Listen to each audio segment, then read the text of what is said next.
Much like the castles, I'm sure you're tired of seeing parks, but I'm just really kind of in love with the fact that there's always a green spot somewhere close to you, and it's all very beautiful, very green. We just don't have that where I'm from, so I think that's kind of why I'm super into it. But it's also just really great because I walk a long distance, and so if you guys are out there and you're traveling and you're walking a long distance, park and stuff are really great to have stop, have some water, have a picnic, whatever you want to do. But it's just refreshing to have trees around you. I like trees.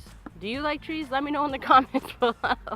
Alright guys, I'm gonna get a drink of water. We're gonna head to the main square and we're gonna start our time. Alright guys.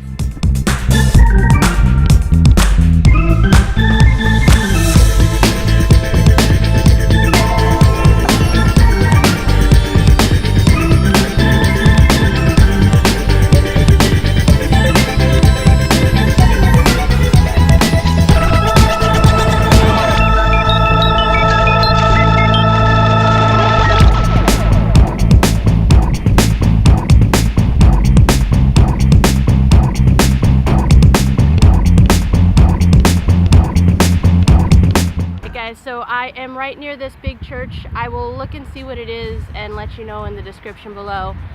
But I got myself a kuvrigi, and we all know I'm gonna eat that, relax, take some shots, kind of see. Right on time, right? Alright guys, let me eat my kuvrigi and yeah, right, I'm addicted. Those things are amazing. And then we'll get going.